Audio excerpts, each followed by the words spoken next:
Imagine करो एक normal दोपहर है, फोन की स्क्रीन पर अचानक से नो सर्विस लिखा आता है। राइट। और आमतौर पर हम उस वक्त क्या सोचते हैं? वही कि शायद नेटवर्क ग्लिच होगा, है ना। एग्जैक्टली। हम तुरंत फ्लाइट मोड ऑन ऑफ करते हैं या फोन रीस्टार्ट कर लेते हैं और बस सिग्नल वापस आने का वेट करते हैं। एग्जैक्टली, एक बहुत ही नॉर्मल रिएक्शन है ये। पर ठीक उसी सेकंड जब हम ये सब कर रहे होते हैं, मीलों दूर किसी और के हाथ में एक नया फोन होता है और उस फोन पर हमारे ही बैंक का ओटीपी फ्लैश हो रहा होता है। बाप रे। हाँ यार। और जब तक हम ये समझते हैं कि आखिर प्रॉब्लम क्या है, तब तक हमारे डिजिटल लाइफ की सारी सेविंग्स लिटरली गायब हो चुकी होती हैं। ये एक ऐसी चोरी है जिसमें ना कोई ताला टूटता है, ना ही कोई शोर होता है। इसे टेक्निकल भाषा में हम टेलीकॉम आइडेंटिटी हाईजैक कहते हैं, अच्छा। या फिर आम भाषा में इसको सिम स्वैप फ्रॉड बोला जाता है। आज के इस डीप डाइव में हमारा मेन मिशन यही है कि हम उन सोर्सेज और रिसर्च को कंप्लीटली अनपैक करें जो इस थ्रेट को डिटेल में एक्सप्लेन करते हैं। राइट। हम टेक्निकली समझेंगे कि कैसे साइबर क्रिमिनल्स सिर्फ हमारा मोबाइल नंबर चुराकर हमारे बैंक अकाउंट्स खाली कर देते हैं और हमें इसकी भिनक तक नहीं लगती। पर आगे बढ़ने से पहले ना, एक बहुत ही जरूरी डिस्क्लेमर देना चाहूंगा। आज के इस डिस्कशन में हम जिन भी थ्रेट्स, वल्नरेबिलिटीज और ओटीपी बाईपास मेथड्स की बात करने वाले हैं, वो 100% रियल हैं। हाँ बिल्कुल। ये ठीक इस वक्त दुनिया में कहीं ना कहीं चल रहा है, पर हमने प्राइवेसी और सिक्योरिटी रीजंस की वजह से सोर्सेज में जो विक्टिम मेंशन किया गया है ना, उसका नाम बदलकर अंकित रख दिया है। Make sense. बाकी जो सारी स्टोरी है, हैक करने का जो मैकेनिज्म है, वो कम्प्लीटली फैक्चुअल है। और ऑनेस्टली बताऊं तो अंकित की स्टोरी सोचकर ही चिल्स आ जाते हैं यार। वैसे देखा जाए तो ये बहुत डरावना है ना। मतलब ये बिल्कुल वैसा है जैसे कोई चुपके से हमारे घर का मेन लॉक बदल दे और हम बाहर खड़े अपनी पुरानी चाबी को घुमाकर सोच रहे हैं कि शायद ताला अटक गया है। Right right. जबकि अंदर कोई और आराम से बैठकर हमारा सारा सामान पैक कर रहा है। ये एनालॉजी सिचुएशन को बिल्कुल परफेक्टली डिस्क्राइब करती है, क्योंकि इस स्पेसिफिक केस में वो जो घर है ना, वो कोई फिजिकल बिल्डिंग नहीं बल्कि हमारी पूरी डिजिटल लाइफ है, और वो चाबी हमारा मोबाइल नंबर है। एग्जैक्टली। तो इस पूरे अटैक के एनाटमी को समझने के लिए हमें सबसे पहले शुरुआत करनी होगी द सेटअप से, कि आखिर ये अटैक शुरू कैसे होता है, खासकर अंकित जैसे किसी आम इंसान पर। तो अगर हम अंकित के प्रोफाइल को थोड़ा अनपैक करें तो वो बेसिकली 35 इयर्स का एक स्मॉल बिजनेस ओनर है। ओके। वो अपनी सारी digital payments, client communication, emails और बैंकिंग सब कुछ अपने स्मार्टफोन से हैंडल करता है।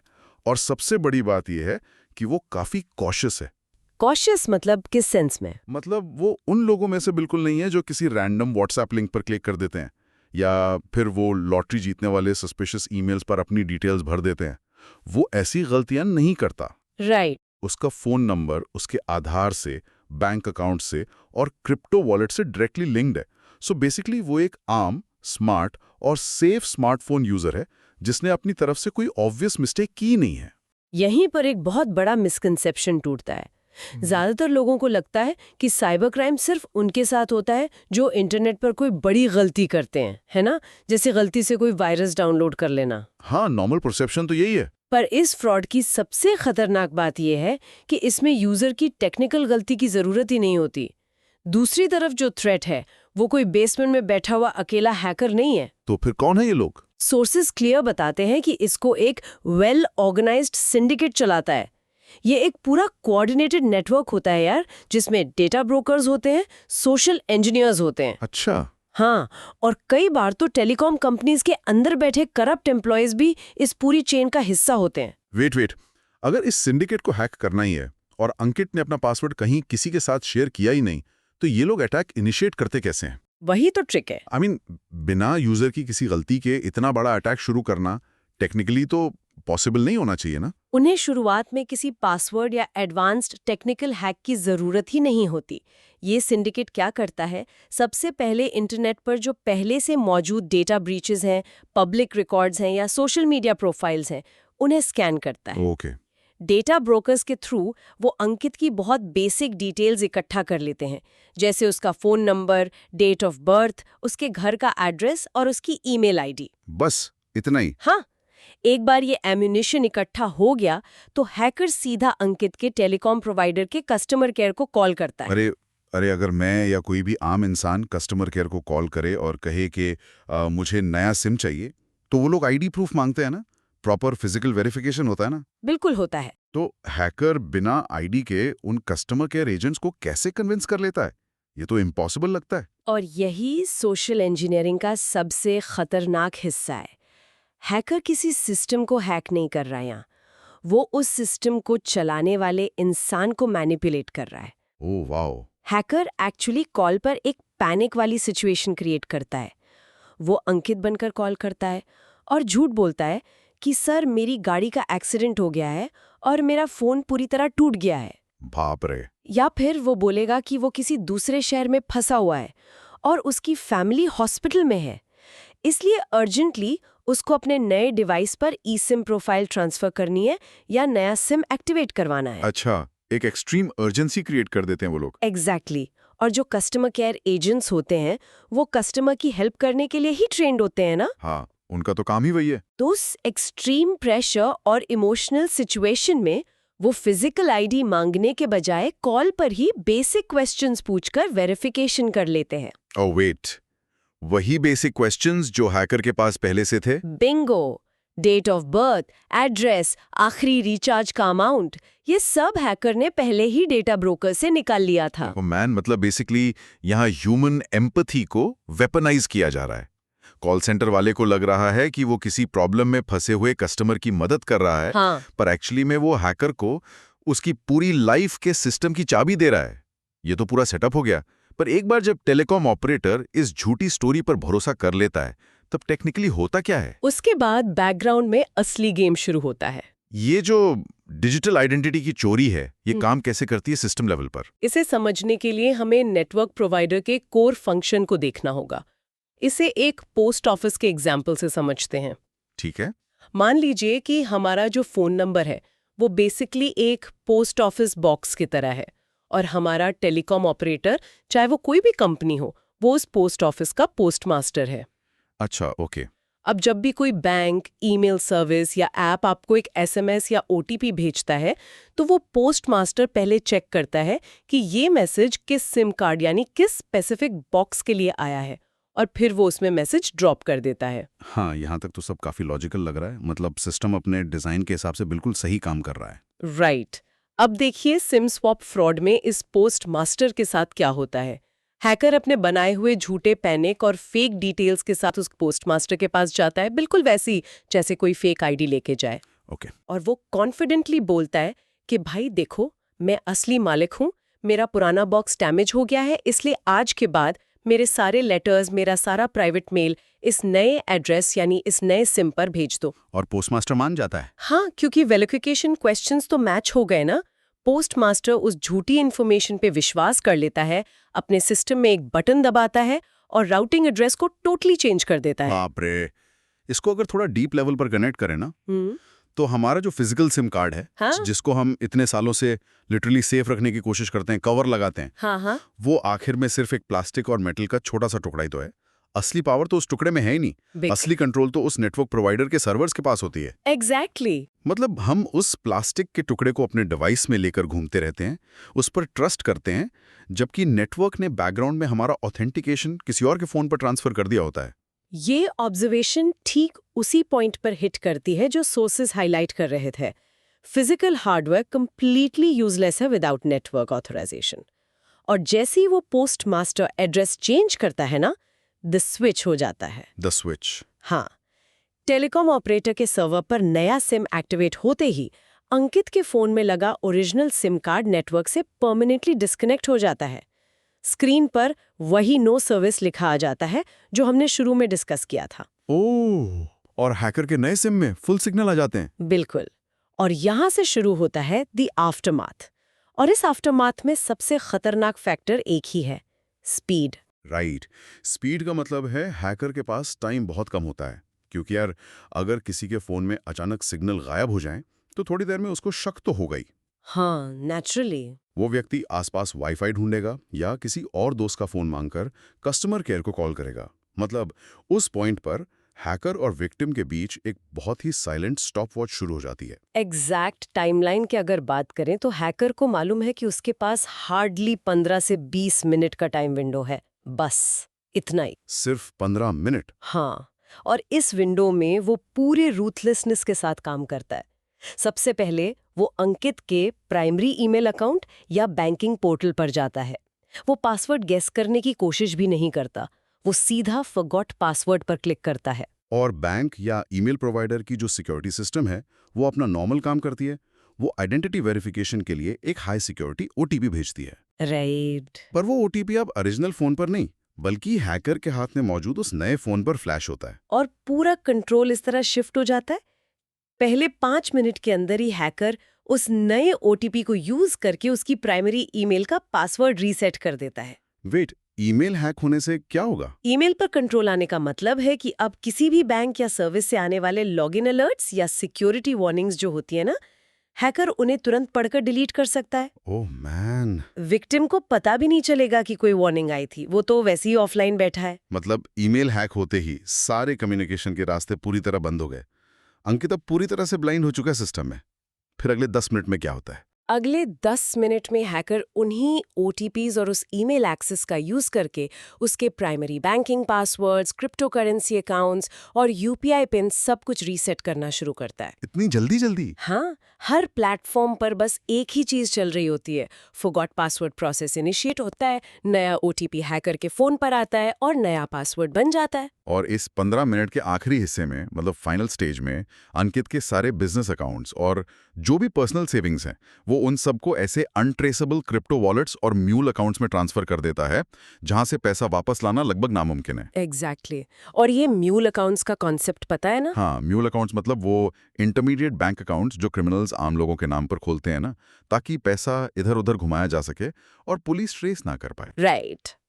और आप सोचो इस पूरे 15 मिनट के दौरान अंकित एक्चुअली क्या कर रहा होता है? वो बेचारा शायद फ्लाइट मोड ऑन और ऑफ कर रहा होगा। हाँ, या फिर फोन को अलग अलग एंगल्स में पकड़कर हवा में हिला रहा होगा सिग्नल लाने की कोशिश में, या किसी पड़ोसी से फोन मांगकर कस्टमर केयर का लंबा वेट टाइम होल्ड पर सुन रहा होगा। बाप रे। और जब तक उसकी आखिरकार किसी एग्जीक्यूटिव से बात होती है और वो उसको कन्विंस करता है कि उसने कोई सिम चेंज रिक्वेस्ट नहीं की है, तब तक सारा डैमेज हो चुका होता है। पूरी तरह से लाखों की कमाई एक सिंपल टेक्स्ट मैसेज की स्पीड से गायब हो चुकी होती है। ये कंप्लीटली इनविजिबल ब्रेक इन है। और यहाँ ना एक ऐसी सच्चाई सामने आती है जो और भी ज्यादा परेशान करती है। अगर हम इस पूरे सिनारियो में ध्यान से देखें तो बैंक के इंटरनल सिस्टम्स टेक्निकली फेल नहीं हुए हैं। अच्छा, कैसे? आई मीन बैंक की प्रोग्रामिंग बिल्कुल परफेक्ट थी। उसे पता था कि ओटीपी भेजना है वेरिफिकेशन के लिए और उसने भेजा। प्रॉब्लम यह है कि आइडेंटिटी वेरीफाई करने का जो बेसिक इंफ्रास्ट्रक्चर है, यानी कि जो एसएमएस नेटवर्क है, वो खुद ही कॉम्प्रोमाइज हो चुका था। ये बहुत वैलिड पॉइंट है। बैंक बेचारा तो अंधे की तरह बस एक फोन नंबर पे ट्रस्ट कर रहा है ना कि वहां जो इंसान है वो असली अंकित है। सही बात है। और इस डिस्कशन से एक बहुत फाउंडेशनल प्रॉब्लम उभर के आती है।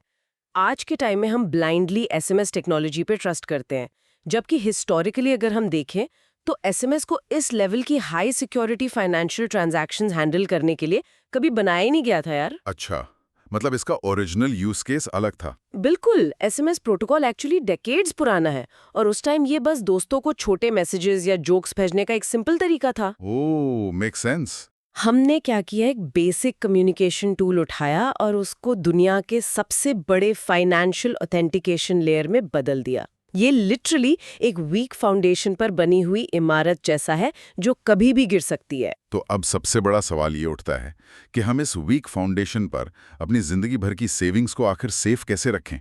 क्योंकि सिर्फ प्रॉब्लम डिस्कस करना तो काफी नहीं है। हाँ, सॉल्यूशंस पर बात करना जरूरी है। हम मॉडर्न दुनिया में रह पर इंटरनेट और डिजिटल बैंकिंग का यूज तो बंद तो नहीं कर सकते ना यार।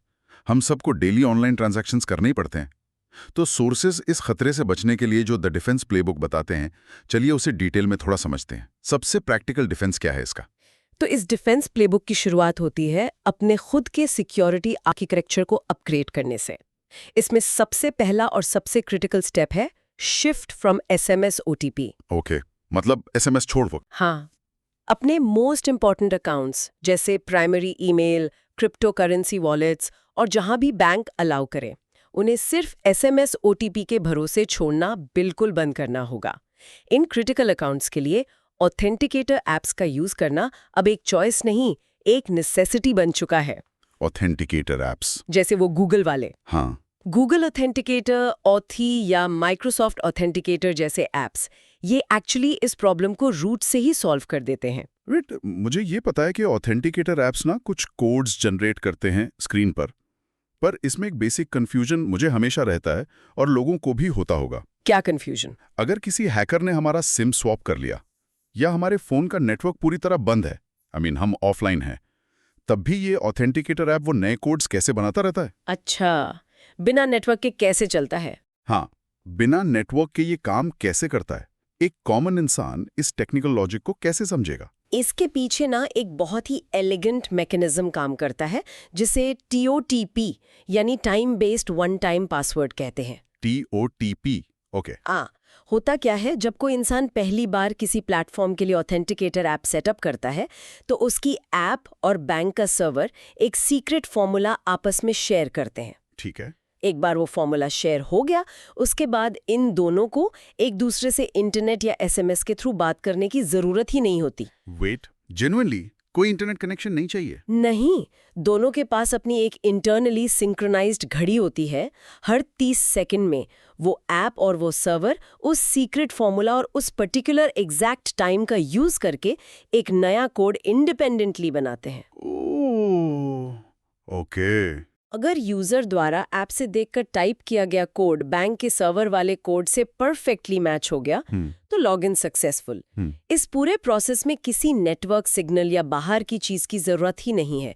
ये पूरी तरह से ऑफलाइन और लोकली आपके उस स्पेसिफिक डिवाइस के हार्डवेयर पर होता है। ओह वाह, ये तो बिल्कुल ऐसा हो गया जैसे दो सिंक्रोनाइज्ड टाइट रोप वॉकर्स हैं जो बिना एक दूसरे से बात किए एक साथ सेम स्टेप ले रहे हैं हवा में। एग्जैक्टली, ये एनालॉजी काफी सही है। अगर हम इसको एक दूसरी एनालॉजी से समझें तो SMS OTP बेसिकली ऐसा है जैसे हमने अपने घर की मेन चाबी किसी थर्ड पार्टी कुरियर वाले को दे दी हो। हाँ, और हम बस उम्मीद कर रहे हैं कि वो रास्ते में किसी हैकर को बेवकूफ बने बिना सही एड्रेस पर हमारी चाबी सेफ पहुंचा देगा, जो कि आजकल बहुत रिस्की है। वही तो।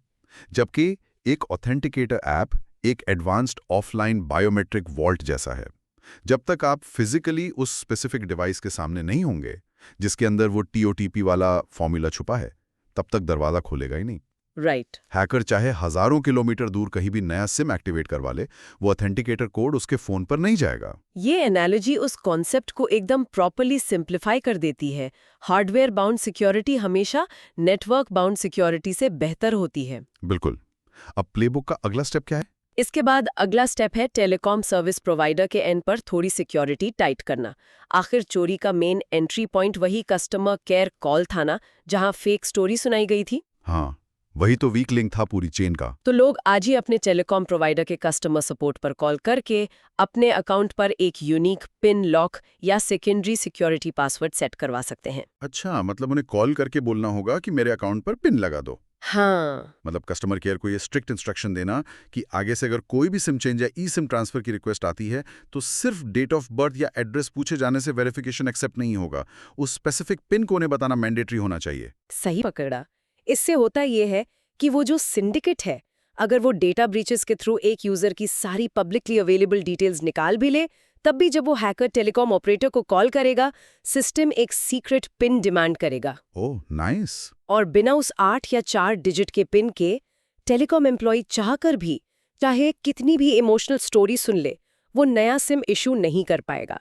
ये हैकर के स्क्रिप्ट में एक एक्स्ट्रा फ्रिक्शन लेयर ऐड कर देता है, जहां उसकी पूरी सोशल इंजीनियरिंग टोटली फेल हो जाती है। यार ये एक बहुत ही प्रैक्टिकल और इजी स्टेप है जो आमतौर पर लोगों को पता ही नहीं होता। हम बस रिचार्ज करते हैं और भूल जाते हैं। एग्जैक्टली। लेकिन मान लीजिए किसी ने ये पिन सेट नहीं किया था और अचानक उसके फोन का नेटवर्क चला गया। हमने बात की ना कि उसके पास हार्डली 15 मिनट का विंडो होता है। हाँ, वर्स्ट केस सिनेरियो। तो उस आखिरी मोमेंट में क्या साइंस हैं जिनको आइडेंटिफाई करके डैमेज को इमीडिएटली रोका जा सके? ऐसे केस में अवेयरनेस ही आपकी आखिरी डिफेंस लाइन होती है। अनवार्निंग सिग्नल्स को पहचानना सबसे जरूरी है। अगर कोई अपने घर, ऑफिस या किसी ऐसी जगह बैठा है जहां नॉर्मली उसका फुल कवरेज रहता है, हाँ, और वहां अचानक उसकी स्क्रीन पर नो सर्विस लिखा आ जाए और एक बार फोन रीस्टार्ट करने के बाद भी वो सिग्नल वापस ना आए, तो उसे सिर्फ एक आम नेटवर्क ग्लिच नहीं समझना चाहिए यार। तो फिर क्या समझना चाहिए? रिसोर्स से वाईफाई कनेक्ट करना चाहिए। सबसे पहला स्टेप है अपना प्राइमरी ईमेल खोलना और रीसेंट सिक्योरिटी अलर्ट्स चेक करना। राइट। क्या वहाँ कोई न्यू डिवाइस लॉगिन या पासवर्ड चेंज का ऑटोमेटेड ईमेल आया है? अगर ईमेल एक्सेस ब्लॉक हो चुका है या आपको थोड़ा सा भी शक लग रहा है कि कुछ अजीब हो रहा है, तो तुरंत एक्शन लेना पड़ेगा। हाँ, बिना एक भी मिनट वेस्ट किए लैंडलाइन या किसी पड़ोसी दोस्त के फोन से बैंक के इमरजेंसी फ्रॉड लाइन पर कॉल करना चाहिए और बोलना चाहिए कि मेरे सारे अकाउंट्स, क्रेडिट कार्ड्स और यूपीआई टेम्पररी फ्रीज कर दो। Make sense. एक छोटा सा ओवर रिएक्शन एक बहुत बड़े फाइनेंशियल लॉस से बचा सकता है इस मोमेंट पर। सही बात है। ये सारी बातें इतनी डिटेल में इन्वेस्टिगेट करने के बाद ना एक बेसिक ट्रूथ सामने आता है।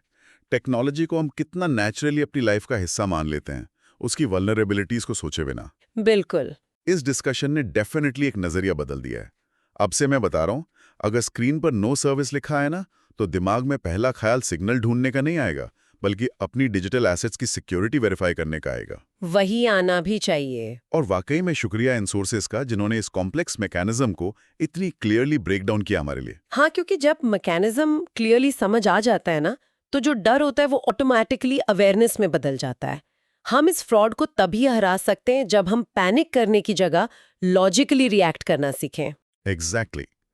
तो इस पूरी इन्वेस्टिगेशन को अगर हम एक फ्रेम में रखें, हमारा जो फोन नंबर है वो अब सिर्फ रिलेटिव्स या दोस्तों से बात करने का मीडियम नहीं बचा है। राइट। ये लिटरल सेंस में हमारी फाइनेंशियल आइडेंटिटी की वॉल्ट डोर यानी तिजोरी का सबसे मेन दरवाजा बन चुका है। डिजिटल बैंकिंग कन्वीनियंस के मामले में किसी मिरेकल से कम नहीं है, लेकिन उस स्पीड और कन्वीनियंस के साथ डिजिटल विजिलेंस यानी लगातार सतर्क रहने का एक बोझ भी आता है। बिल्कुल सही बात है। एक क्लिक में अगर हम पैसे भेज सकते हैं, तो साइबर क्रिमिनल्स उतनी ही तेजी से उन्हें चुरा भी सकते हैं। अपने एंड पर मल्टीपल लॉक्स जैसे ऑथेंटिकेटर ऐप्स और टेलीकॉम पिन्स लगाकर रखना आज के टाइम में एक नेसेसिटी बन चुका है। हाँ, और ये सब खुद करना पड़ेगा। किसी सिंपल सोशल इंजीनियरिंग ट्रिक और बेसिक एसएमएस प्रोटोकॉल को इतनी ताकत नहीं मिलनी चाहिए कि वो किसी की सालों की मेहनत की कमाई को बस एक पल में मिटा दे। एकदम सही कहा। और यार, इस सब डिस्कशन के बीच में ना एक ऐसी बात दिमाग में घूम रही है जिसे शांति से सोचना चाहिए। अगर एसएमएस नेटवर्क रियल में इतना फ्रजाइल और वल्नरेबल है, जैसा हमने ठीक से देखा, जहां पूरा फ्रॉड सिर्फ एक कॉल सेंटर एजेंट की मिस्टेक पर डिपेंड करता है, हाँ, तो क्या हम एक ऐसी टाइमलाइन की तरफ बढ़ रहे हैं जहां आने वाले टाइम में फोन नंबर्स ही ऑब्सोलीट हो जाएंगे? ये इंटरेस्टिंग थॉट है। क्या इस छोटे से प्लास्टिक के सिम कार्ड का, जिसके आसपास हमारी डिजिटल दुनिया पूरी घूमती है, उसका सफर अब खत्म होने वाला है? शायद आने वाले कल में बैंकिंग ऑथेंटिकेशन के लिए नंबर्स की जगह सिर्फ डिसेंट्रलाइज्ड आइडेंटिटीज या बायोमेट्रिक प्रोटोकॉल्स ही बचें। हो सकता है। Tech is rapidly evolving. ये आने वाले टेक एवोल्यूशन का एक बहुत बड़ा सवाल है जिसे हम सबको मलोवर करना चाहिए। आज के इस डीप डाइव में बस इतना ही। अगली बार जब आपके स्क्रीन पर नेटवर्क बार्स अचानक गायब हों, तो इस थॉट को जरूर याद रखना।